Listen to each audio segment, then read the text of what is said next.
खबर उत्तर प्रदेश मुरादाबाद से। मुरादाबाद में रामगंगा नदी उफान पर है और इस बाढ़ ने किसानों की मेहनत पर पानी फेर दिया है। जिले के 28 गांव बुरी तरह बाढ़ की चपेट में आ गए हैं। कहीं खड़ी फसलें बह गईं तो कहीं उपजाऊ जमीन नदी में समा गई। किसानों के सामने अब रोजी रोटी का संकट खड़ा हो गया है। वहीं चारे की भारी कमी से मवेशियों का भी संकट गहराता जा रहा है। रामगंगा नदी का जल स्तर बढ़ने से मुरादाबाद के 28 गांव प्रभावित हुए हैं। सबसे ज्यादा हालात मुंडा पांडे ब्लॉक में बिगड़े हैं, जहां कई गांव पूरी तरह जलमग्न हो गए। इसके अलावा छड़लेट के 3 गांव, मुरादाबाद सदर के 2, दिलारी के 4 और बिलारी के 2 गांव बाढ़ की मार झेल रहे हैं। किसानों को करोड़ों की फसल बर्बाद हो चुकी है। धान, मक्का और गन्ने की खड़ी फसलें नदी के तेज बहाव में समा गईं। कई किसानों की जमीन का बड़ा हिस्सा कटकर नदी में समा गया। अब किसानों के पास न खेत बचे और न फसल। चारे की कमी से मवेशियों को बचाना भी मुश्किल हो गया है। गाँव के लोग अपने पशुओं को सुरक्षित रखने के लिए दर दर भटक रहे हैं। हालात की गंभीरता को देखते हुए प्रशासन ने नुकसान का आकलन शुरू कर दिया है। राजस्व टीम प्रभावित गांव में जाकर सर्वे कर रही है ताकि किसानों को जल्द से जल्द मुआवजा दिलाया जा सके। यानी रामगंगा की बाढ़ ने मुरादाबाद के किसानों की जिंदगी तबाह कर दी है। अब बड़ा सवाल ये है कि क्या प्रशासन का राहत पैकेज इन किसानों को फिर से पटरी पर ला पाएगा या फिर बाढ़ का ये जख्म सालों तक उनके जीवन पर भारी पड़ेगा। क्या नाम आपका? नरेंद्र प्रताप चौहान, मुंडा पांडे।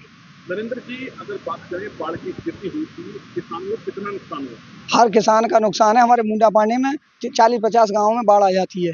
जो नदी के किनारे के गाँव हैं उनमें हर किसान की नदी ने जमीनें काट दी हैं। फसल तो गई 4-8 सब खत्म हो गया, लेकिन किसानों की जमीनें कट गई। बिल्कुल नदी बन गई है। नदी के किनारे के दोनों तरफ के जो गाँव हैं, कोई मुआवजा 1 रुपया किसी को नहीं मिला, ना कोई बाढ़ पीड़ित में देखने आया।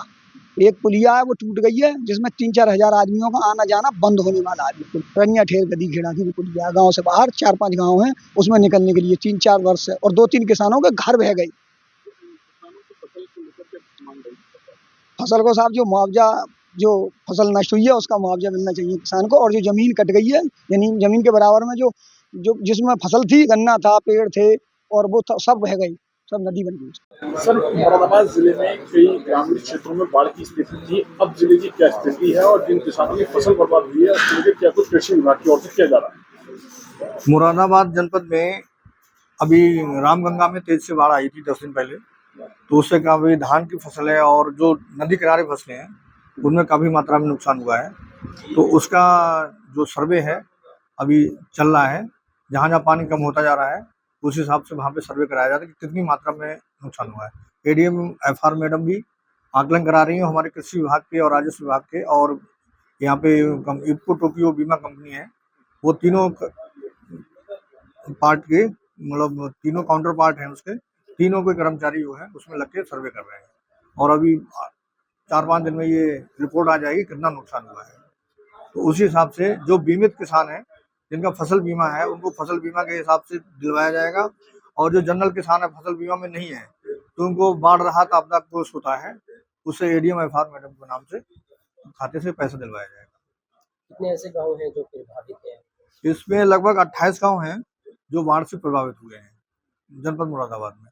उसमें छड़लेट के 3 गांव हैं और कुछ मुरादाबाद के 2 गांव हैं, दिलारी के 4 गांव हैं, बिलारी का 2 गांव हैं और बाकी गांव मुंडा पांडे के हैं। मुंडा पांडे में सबसे ज्यादा प्रभावित है।